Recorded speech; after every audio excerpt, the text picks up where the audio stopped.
আজকে শুরু করতে চাই একটা ইমেল দিয়ে, প্রতিবারের মতো পড়ছি। হ্যালো রাসেল ভাই, আশা করি ভালোই আছেন, কারণ আপনি সব সময় ভালোর তলে। আমি সোহান, বগুড়া থেকে লিখছি। এটা এক রিক্সাওয়ালার কাছ থেকে শোনা সত্য একটি ঘটনা। আমি তার ভাষায় ঘটনাটি লিখলাম, ভালো লাগলে পড়ে শোনাবেন। আমি একজন গরিব ছেলে, এইচএসসি পর্যন্ত পড়েছি। 4-5 বছর আগে একজন বেকার যুবক ছিলাম। চাকরির জন্য অনেক চেষ্টা করেছি। পরিবারের অভাব থাকা সত্ত্বেও কঠোর পরিশ্রমের কাজ করতে লজ্জা পেতাম, খুব দুশ্চিন্তায় থাকতাম। একদিন এলাকার এক নামকরা চোরের সাথে পরিচয় হয় আমার। ওনাকে ওস্তাদ বলে ডাকলাম এবং ওনার সাথে কাজ করার সিদ্ধান্ত নিলাম। বিভিন্ন এলাকায় গৃহস্থালীর জিনিসপত্র ও পশু পাখি চুরি করে ভালোই দিন যাচ্ছিল। এক পর্যায়ে নাম করা চোরের তালিকায় ওস্তাদ আর আমি ছিলাম। কোনো একদিন এক মেডিকেল শিক্ষকের সাথে পরিচয় হলো এবং একটি ভয়ঙ্কর কাজের প্রস্তাব দিলেন। তিনি বিনিময়ে অনেক টাকা দেবেন। ওস্তাদ রাজি হয়ে গেলেন। কাজটি ছিল কবর খুঁড়ে পুরাতন কঙ্কাল এনে মেডিকেলে পৌঁছে দেয়া। আমি প্রথমে দ্বিমত থাকলেও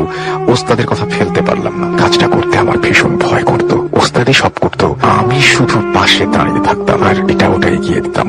খুব দ্রুত অনেক টাকা হয়ে গেল আমাদের। হঠাৎ একদিন এক তান্ত্রিকের সাথে পরিচয়। তান্ত্রিক আরেকটি কাজের প্রস্তাব দিলেন, বিনিময়ে আরো বেশি টাকা দেবেন।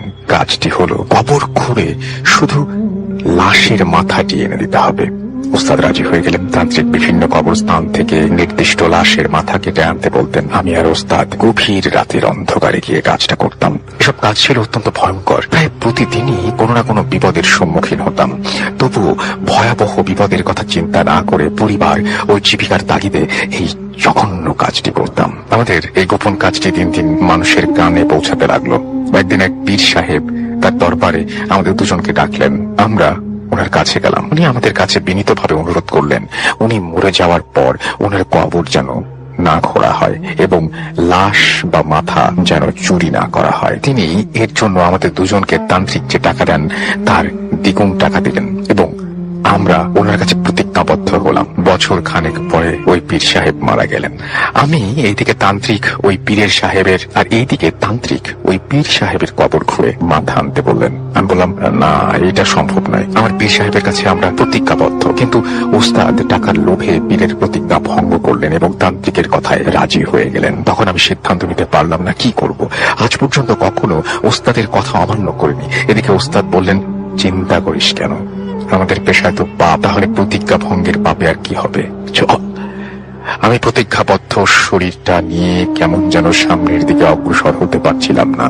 তবুও ওই পীর সাহেবের কবরস্থানে গেলাম। কবর দেখে পীর সাহেবের প্রতিজ্ঞার কথা মনে করে আমার সমস্ত শরীর কাঁপতে লাগলো। কেমন যেন মনে হচ্ছিল আজ জীবনের সবচেয়ে বড় পাপটি করতে যাচ্ছি। আমি ভয়ে ভয়ে কম্পিত স্বরে ওস্তাদকে বললাম, ওস্তাদ, এই কবরে আমি হাত দিতে পারবো না, আমি আপনার পাশে আছি, আপনি কাজটা করেন। ওস্তাদ বলল, ধুর বোকা, তাহলে তুই দাঁড়া, কাজটি আমি করি। তাই বলে ওস্তাদ কবর খুঁড়তে শুরু করলেন। আমার মন বলছিল আজ ভয়ঙ্কর কোনো অঘটন ঘটবে। ওস্তাদ কবর খুঁড়ে দেখলেন এক কবরে 2টি লাশ। আমিও কবরের উপরে দাঁড়িয়ে দেখলাম ওস্তাদ 2টি লাশের কাফন খুঁড়ে ফেললেন। একটি লাশ ছিল পীর সাহেবের আর অপরটি ছিল ওস্তাদের নিজের। আমি তো দেখেই চমকে উঠলাম। ওস্তাদও নিজের লাশ দেখে বিশ্বাস করতে পারলেন না। ওস্তাদ বুক ভরা সাহস নিয়ে পীর সাহেবের লাশের গলা থেকে মাথাটা কেটে নিলেন। অমনি পীর সাহেব তার হাত দিয়ে ওস্তাদের গলা টিপে ধরলেন এবং ওস্তাদকে মেরে ফেললেন। আমি ভয়ে চিৎকার করে ওইখানে অজ্ঞান হয়ে গেলাম। চোখ খুলে দেখি গ্রামের লোকরা আমার চারপাশে দাঁড়িয়ে আমাকে জিজ্ঞেস করলো আমি এখানে কেন, আমার কি হয়েছিল। আমি সকলের সামনে সত্য কথা বলে দিলাম। কিন্তু পীর সাহেবের কবর আগের মতোই আছে। গত রাতে যে কবর খোঁড়া হয়েছিল তার কোনো চিহ্ন মাত্র নেই। আমার কথা কেউ বিশ্বাস করলো না, আমাকে সবাই পাগল বলল। আমি সবাইকে বারবার বোঝাতে লাগলাম। 2-1 ব্যাপারটা সিরিয়াসলি নিল এবং কবর খোঁড়ার সিদ্ধান্ত নিল। তারপর কবর খুলে দেখলেন কাহিনী সত্য। পীর সাহেব ওস্তাদের গলা ধরে আছেন, গলা টিপে ধরে আছেন। ওস্তাদের মরদেহটি পীর সাহেবের কবর থেকে ওঠানোর চেষ্টা করলেন সবাই, কিন্তু ব্যর্থ হন। কিছুতেই ওস্তাদের গলা থেকে পীরের হাত ছাড়াতে পারলেন না। অতঃপর পীর সাহেব ওস্তাদকে এক কবরে মাটি দিয়ে সবাই চলে যায়। পীর সাহেবের পরিবার পরিজন আমাকে ক্ষমা করে দিলেন এবং বললেন, আর কোনোদিন এই পাপ কাজ করো না, আজ থেকে হালাল উপার্জন করো। তারপর থেকে আমি রিক্সা চালিয়ে জীবিকা নির্বাহ করি। ধোতেফেম দীর্ঘজীবী হোক। এই ছিল ঘটনা। যেভাবে লেখা আছে আমি সেভাবেই পড়ছি। আসসালামু আলাইকুম রাসেল ভাই, আমি তানভীর তুষার। আমার গ্রামের বাসা গাইবান্ধা জেলায়। আমি সরাসরি ঘটনায় চলে যাচ্ছি। আজ যার ঘটনা শেয়ার করব তিনি আমার প্রতিবেশী। নাম সাদা মিয়া। ছোটবেলা থেকেই তাকে আমি চিনি। এখন তার বয়স প্রায় 35-এর কাছাকাছি। তিনি নিম্ন মধ্যবিত্ত ঘরের সন্তান ছিলেন। ছোট থেকে বেশ শান্ত আর চুপচাপ স্বভাবের ছিলেন তিনি। কারো সাথে তেমন কথাও বলতেন না। ছোটবেলা থেকেই তার ইসলামিক দিক, কোরআন এবং হাদিসের প্রতি ছিল অনেক আগ্রহ।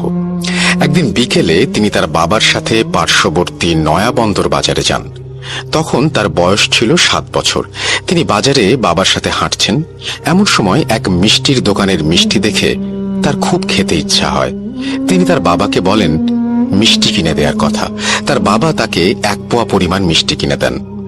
তাকে বাজারের ব্যাগ দিয়ে বলেন, তুই ব্যাগটা নিয়ে বাড়ি চলে যা, আমার যেতে রাত হবে। তিনি বাজারের ব্যাগের মাঝে মিষ্টির প্যাকেট নিয়ে ব্যাগটা কাঁধে নিয়ে বাজার থেকে বাড়ির দিকে রওনা দেন। তিনি যখন বাজার থেকে বের হন তখন প্রায় সন্ধ্যা। রাস্তায় দাঁড়িয়ে অপেক্ষা করতে থাকে, যদি কেউ বাজার থেকে বাড়ির দিকে আসে তো তার সাথে তিনি আসবেন। কিন্তু প্রায় 10 মিনিট থাকার পরেও তিনি কাউকেই পান না। পরে নিজেই সাহস করে বাড়ির দিকে হাঁটা দেন। তখন আরো অনেকটা জাঁকজমক হয়েই সন্ধ্যা নেমেছে। বাজার থেকে বাড়ি আসার যে পথ, তার এক পাশে আলোই নদী আর এক পাশে বিশাল ধান ক্ষেত। বাজার এবং বাড়ির মাঝে একটা কবরস্থান, যেটি মোল্লে ভিটা নামে পরিচিত। এই জায়গা একটা ঘটনা ভূত.com-এর 67তম এপিসোডে প্রচারিত হয়। তিনি সাহস করে বাজারের ব্যাগ কাঁধে নিয়ে হাঁটতে থাকেন। মোল্লে ভিটায় এসে তিনি আরো দ্রুত হাঁটা শুরু করেন। যত তাড়াতাড়ি সম্ভব এই ভিটে পার করতে হবে। কিন্তু তিনি যখন রাস্তার পাশে থাকা বিশাল ছাতান গাছের নিচে যান, তখন হঠাৎ আবছা দেখতে পান একটা কালো ছায়ার মতো কিছু একটা খুব দ্রুত তার চোখের পলকেই গাছ থেকে নামলো এবং মনে হলো সেটা তার পাশ কাটিয়ে উল্টো দিকে চলে গেল।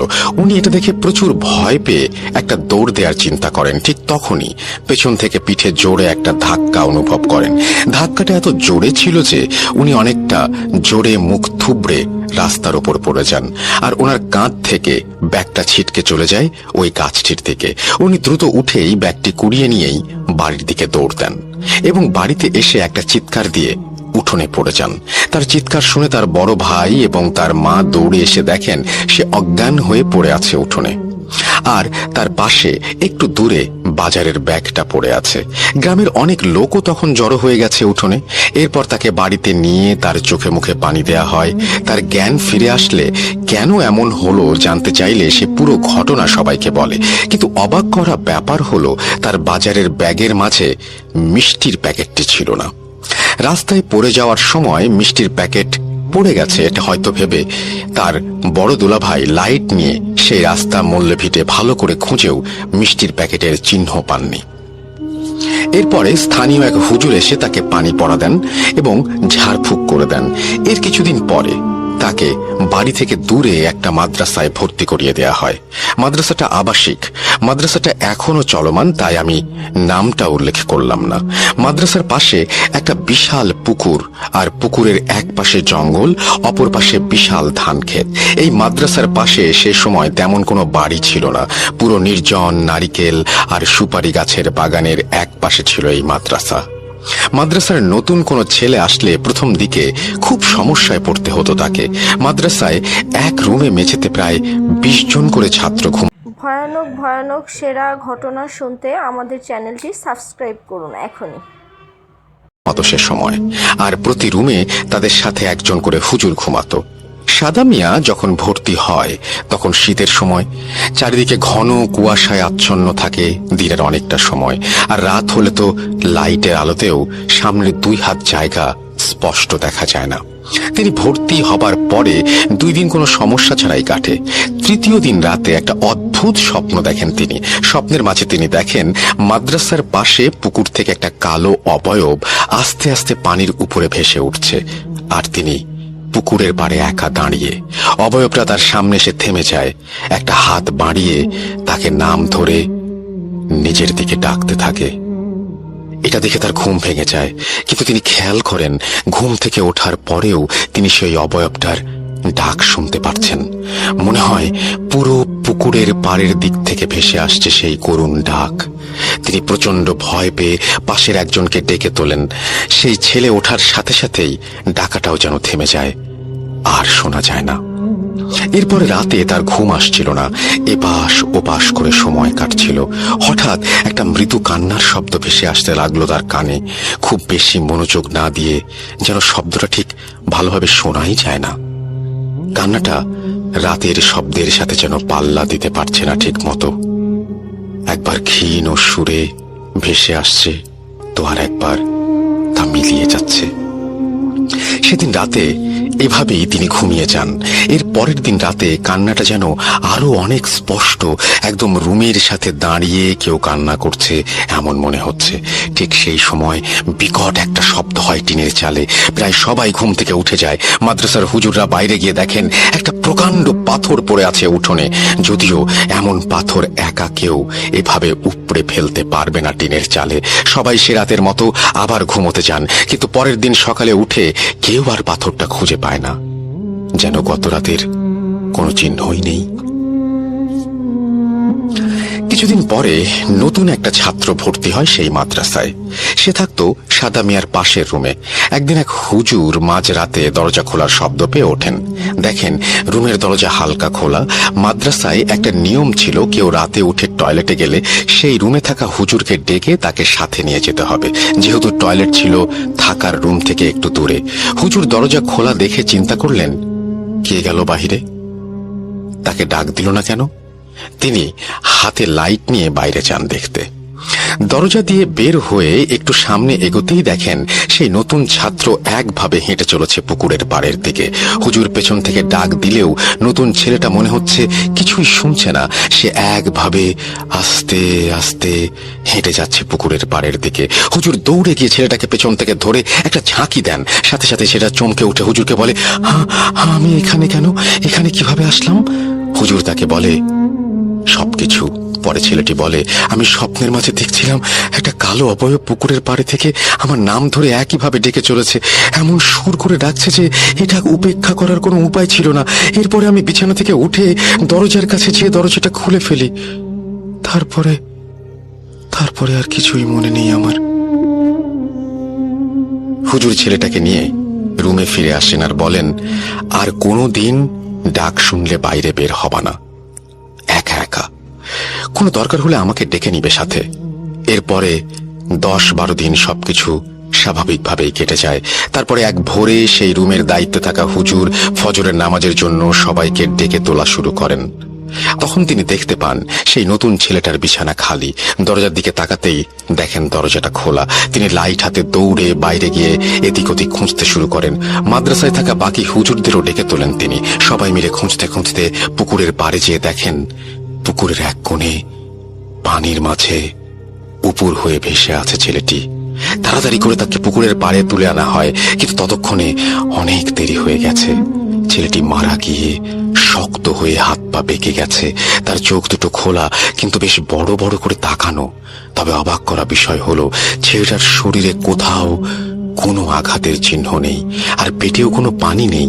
ঠিক কি হয়েছিল সেই রাতে তার সাথে তার জানা যায়নি। এরপরে মাদ্রাসার এক হুজুর চারপাশ বন্ধ করে দেন দোয়া পড়ে। এভাবে কেটে যায় অনেকটা সময়। সাদা মিয়া ছুটিতে মাঝে মাঝে বাড়ি আসতেন। বাড়ি আসার 2টা পথ ছিল, একটা নদী পাড় দিয়ে, অপরটা লোকালয়ের মধ্য দিয়ে।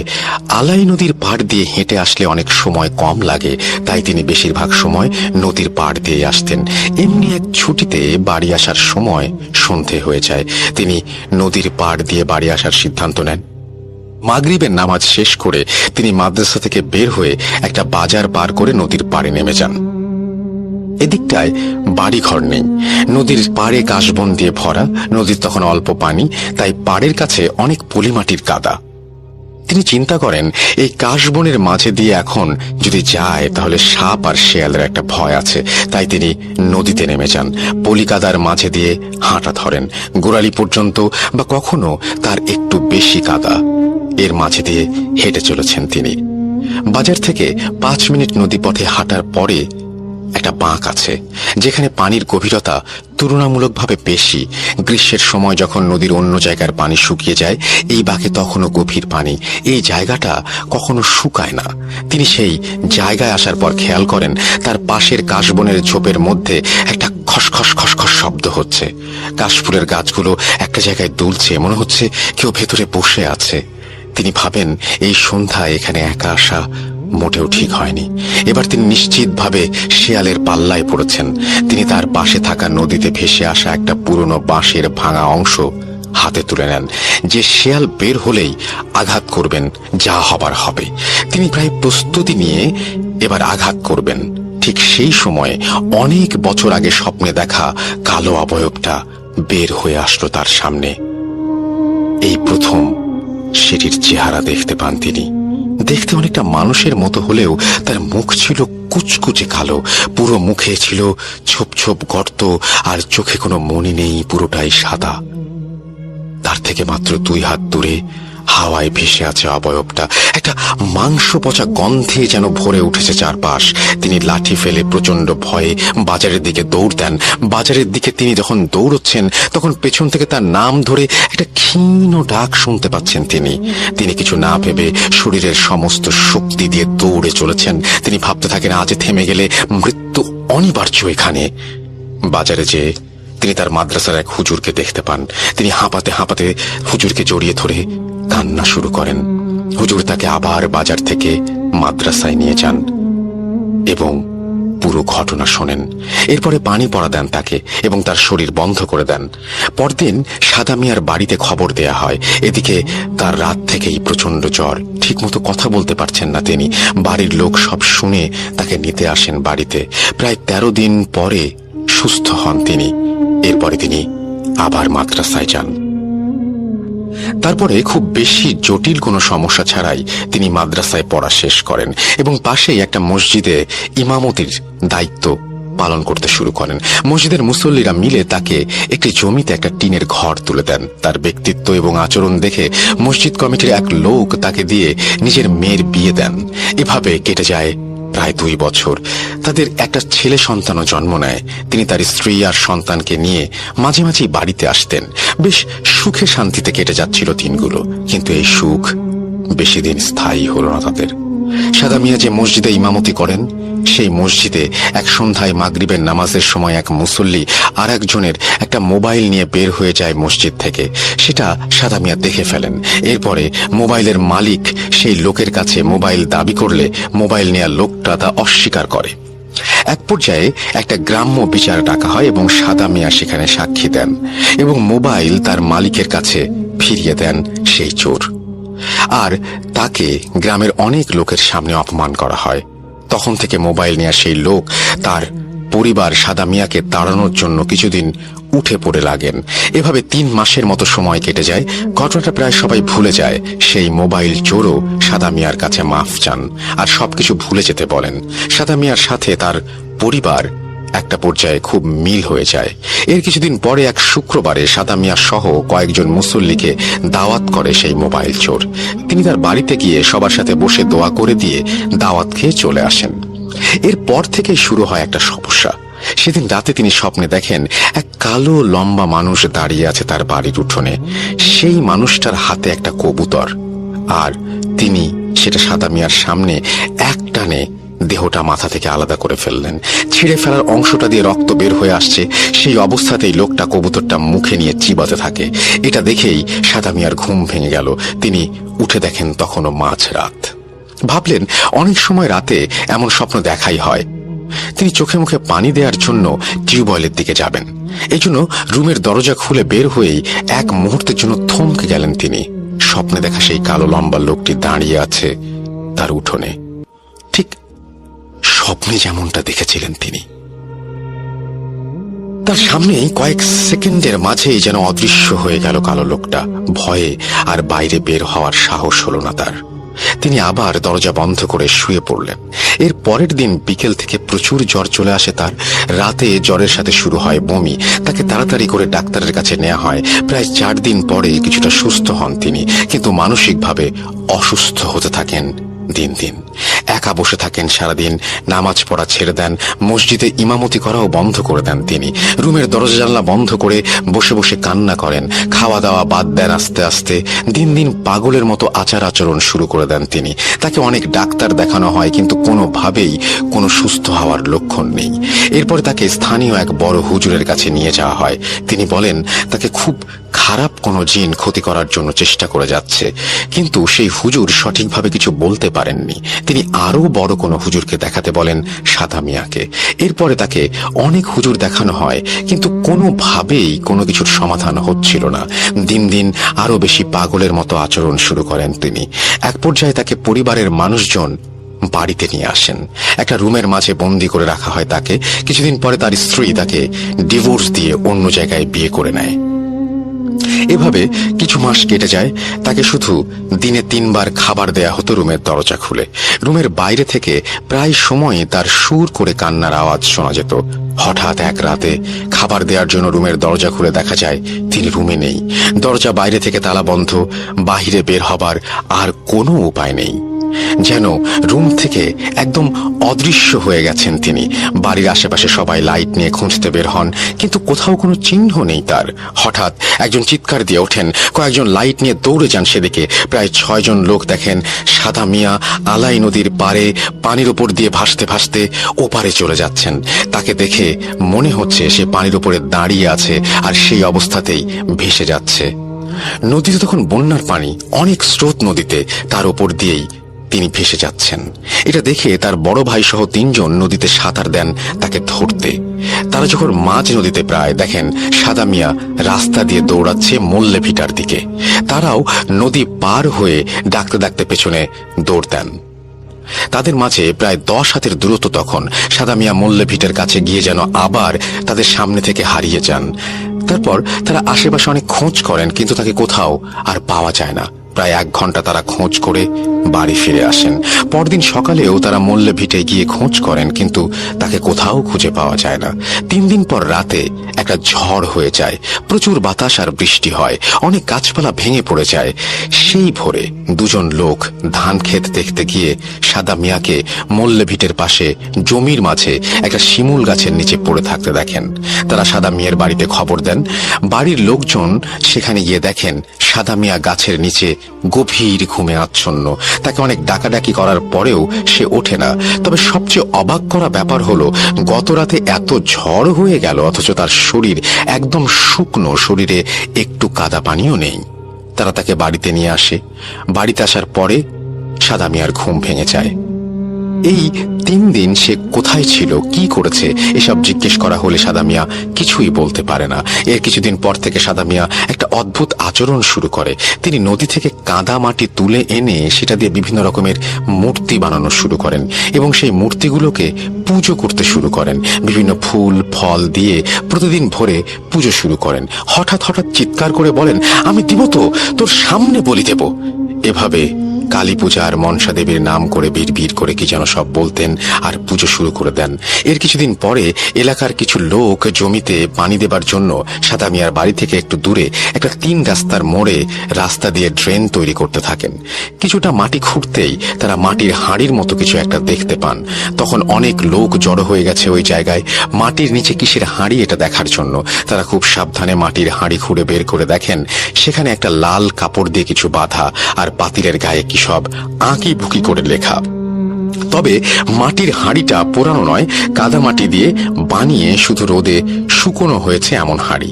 কেউ আর সাহস করে সেটা খুলতে চায় না। সেই দিন সাদা মিয়ার পরিবারের লোক অন্য এলাকা থেকে একটা বড় হুজুরকে বাড়িতে নিয়ে আসেন। তিনি এসেই মাটির হাঁড়িটা আনতে বলেন। এরপরে সবার সামনে তিনি সেটা খুলে ফেলেন। ভেতরে কিছু কাগজ যা লাল সুতো দিয়ে বাঁধা, জোড়া কবুতরের মাথা বিচ্ছিন্ন অবস্থায় মাথা সহ রাখা, কয়েকটি তাবিজ আর একটা ছোট কালো মূর্তি রাখা, সবগুলোই রক্ত দিয়ে মাখানো অবস্থায় সেই হাড়ির ভেতর। তবে রক্ত একদম শুকিয়ে গেছে, কিন্তু রক্তের দাগ আছে। তা দেখে মনে হয় হাড়ির সব জিনিস এই রক্তে ডুবিয়ে রাখা ছিল। অবাক করা ব্যাপার হলো কবুতরগুলো পচে যায়নি, সেগুলো যেন শুকিয়ে কাঠ হয়ে গেছে দিন দিন। সেই হুজুর সাদা মিয়াকে আসতে বললেন। বাড়ির লোকজন যখন তাকে নিয়ে আসতে যায়, রুম থেকে তিনি কোনোভাবেই বাইরে আসতে চাচ্ছিলেন না। তাকে কয়েকজন জোর করে ধরে বাইরে নিয়ে আসেন। সেই হুজুর মাটির ওপর গোল বৃত্ত করে তাকে তার মাঝখানে বসিয়ে দেন। তারপরে গ্লাসে পানি নিয়ে সেটাতে কিছু পরে 3 বার সাদা মিয়ার শরীরের ওপরে ছিটিয়ে দেন। সাথে সাথেই সাদা মিয়ার সেই হুজুরকে অকথ্য ভাষায় গালাগালি শুরু করেন, হুজুরকে খুন করার হুমকি দিতে থাকেন। পরে হুজুর আবার পানি ছিটিয়ে দিলে সাদা মিয়া শান্ত হয়ে যায়। এরপরে হুজুর সাদা মিয়াকে বলে পুরো ঘটনা কি হয়েছে এই ছেলের। তখন সাদা মিয়াই বলতে শুরু করে সেই মোবাইল চোর ব্যক্তিটি তাকে দাওয়াত দিয়ে খাওয়ানোর নাম করে ব্ল্যাক ম্যাজিক করা কিছু খাবার খাইয়ে দেয়, আর একটা হিন্দু তান্ত্রিক দ্বারা তার উপর ব্ল্যাক ম্যাজিক করানো হয়। এবং এই কবুতর যত দিন যাবে তত শুকিয়ে যাবে, আর এক সময় কবুতর একদম শুকিয়ে ছোট হয়ে যাবে, তখন সাদা মিয়ার মৃত্যু হবে। এবং এটাও বলে একটা হিন্দু মূর্তির সামনে পূর্ণিমার রাতে পাঠা বলি দিয়ে সেই রক্ত দিয়ে এই মাটির হাড়ি পূর্ণ করা হয়, যাতে ব্ল্যাক ম্যাজিক আরো শক্তিশালী হয় আর 2টা খারাপ জিনকে তার উপর চালানো হয়। এরপরে সেই কবিরাজ জিনিসগুলোকে পুড়িয়ে ফেলেন আর সাদা মিয়াকে পানি পড়া দিয়ে খেতে বলেন, আর বলেন সবকিছুই নষ্ট করা হয়েছে, সমস্যা নেই। এরপর দিন দিন সাদা মিয়া সুস্থ হতে থাকেন। একটা পর্যায়ে তিনি আবার সেই মসজিদে ইমামতি শুরু করেন, প্রায় পুরোপুরি সুস্থ হয়ে যান তিনি। এরপরে পরিবার থেকে তাকে আবারও বিয়ে দেয়া হয়। এভাবে কেটে যায় আরো কিছু সময়। তাদের আবারও একটা ছেলে সন্তান জন্ম নেয়। কিন্তু এর কিছুদিন পরে আবার সাদা মিয়ার ভেতরে কিছু অস্বাভাবিক আচরণ দেখা যায়। সে রাতে একা একা কথা বলতে শুরু করে, উঠোনে দাঁড়িয়ে কারোর সাথে কথা বলছেন এমন একটা ব্যাপার, অথচ তার সামনে কেউ নেই, কেউ দেখতে পায় না। এর কিছুদিন পর থেকে সমস্যাটা আরো বেশি দেখা দেয়। তিনি আবার নামাজ ছেড়ে দিতে শুরু করেন। তার স্ত্রী তাকে এ ব্যাপারে কিছু বললে তিনি মারধর শুরু করেন। তার পরিবার তখন তার স্ত্রীকে বাবার বাড়িতে পাঠিয়ে দিতে বাধ্য হয়। এদিকে সাদা মিয়া আবার নিজেকে ঘরে বন্ধ করে রাখেন। এরপরে তার পরিবার আবার সেই হুজুরকে নিয়ে আসেন। সেই হুজুর দেখে বলেন সাদা মিয়ার ওপরে ব্ল্যাক ম্যাজিকের আর কোনো প্রভাব নেই, তবে এবার তিনি নিজেই নিজের ক্ষতি করেছেন। সাদা মিয়া ব্ল্যাক ম্যাজিক থেকে সেরে উঠে মসজিদের পুরনো সিন্ধুকে একটা অনেক বছরের পুরনো তার আগের দাদা শ্বশুরের একটা বই খুঁজে পায়। সেটা নিয়ে সাদা মিয়া জিন হাসিল করে তার কাছে রেখে দিতে চায়, কিন্তু সে একটা ভুল করে ফেলে। ফলে সেই জিন সাদা মিয়াকে নিজের আয়ত্তে নিয়ে ফেলেছে। এটা এতই শক্তিশালী জিন যে এখানে আর কিছু করার নেই। সাদা মিয়াকে বাকিটা জীবন এভাবেই কাটাতে হবে। এখন সাদা মিয়া এলাকায় সাদা পাগল নামেই অনেকটা পরিচিত। সে প্রতিদিন সকালে ঘুম থেকে ওঠে, আগের রাতে তুলে রাখা 1 বালতি পানি আর মগ নিয়ে বের হয়। তারপর সেই বালতি থেকে পানি নিয়ে বিড়বিড় করে কি যেন পড়ে, আর বাড়ি থেকে রাস্তা দিয়ে ছিটানো শুরু করে। প্রায় 1/2 কিলোমিটার রাস্তা প্রতিদিন সকালে এভাবে পানি ছিটিয়ে দিতে থাকে। তাকে কেউ কিছু জিজ্ঞেস করলে এ ব্যাপারে কোনো উত্তর দেন না তিনি। এরপরে তিনি পাঞ্জাবি পরে একটা ব্যাগ কাঁধে নিয়ে লাঠি হাতে বেরিয়ে যান। রাস্তা দিয়ে যখন হাঁটেন তখন একটানা বিড়বিড় করে কিছু একটা পড়তে থাকেন। এক মুহূর্তের জন্য চুপ করেন না তিনি। আরেকটু পর উচ্চ স্বরে অস্পষ্টভাবে কিছু একটা বলে তার লাঠিটা মাথার ওপরে 2 বার ঘোরায়। সারাদিন কই থাকেন, কি করেন কেউ জানে না। ঠিক এশার আগে আগে বাড়িতে ফেরেন তিনি। একা একা এসে রান্না করেন তিনি। এসব চাল বা বাজারের টাকা কই পান তিনি এটাও কেউ জানে না। তিনি রান্নার সময় বা হাঁড়ি পাতিল ধোয়ার সময় কারোর সাথে কথা বলেন, হাসাহাসি করেন। মনে হয় তার সামনে কেউ বসে তার সাথে কথা বলছেন। সে উত্তর দেয়, আবার বিভিন্ন প্রশ্ন করে, কিন্তু তার সামনে কেউ নেই, কিছুই দেখা যায় না। সাদা মিয়া এখন আর কারোর সাথেই কথা বলে না। সে নিজের মতো একা একা কথা বলেই সময় কাটিয়ে দেয় পুরো দিন। কখনো কান্না করে আর বলে, তোমার পায়ে ধরে বলি আমি ভুল করেছি, ওই পা দিয়ে আমাকে 2টি লাথি দাও, তাও তুমি কথা বলো। আবার জোরে জোরে বিলাপ করে কান্না শুরু করে। প্রায় 3 বছর আগে সে বাড়ি থেকে বের হয়ে যায়, আর ফেরে না। হারিয়ে যাওয়ার 3 দিন পরে তার মা মারা যায়। তার মা মারা যাওয়ার 4 দিন পরে সে বাড়ি ফেরে। এই তো কয়েক মাস আগে আবার সে এমন হারিয়ে যায়, এবং এবারও তার 3 দিন পরে তার বড় ভাই মারা যায়। এবারও সে 4 দিন পরে আবারও বাড়ি ফিরে আসে। এই ঘটনার কোনো ব্যাখ্যা আজও নেই। একটা মসজিদের ইমামের এমন করুণ পরিণতি দেখে সত্যি খুব অবাক লাগে। একটা হাফেজ মানুষের জীবন কিভাবে বদলে যেতে পারে তা ভাবতেই খারাপ লাগে। কত সুন্দর গোছানো জীবন এক মুহূর্তে কি হয়ে যেতে পারে। সবাই তার জন্য দোয়া করবেন, আল্লাহ যেন তাকে সুস্থ করে দেন, সে যেন আবার স্বাভাবিক জীবনে ফিরতে পারে। চমৎকার একটি ঘটনা লিখেছেন তানভীর তুষার, এবং আপনাকে অসংখ্য ধন্যবাদ এই ঘটনাটির জন্য। আপনারাও চাইলে আপনাদের সাথে ঘটে যাওয়া ভয়ানক ঘটনা আমাদের সাথে শেয়ার করতে পারেন। আমরা আমাদের ইমেল অ্যাড্রেস bhuterghotona@com BOTHER ভূতের GOTONA @gmail.com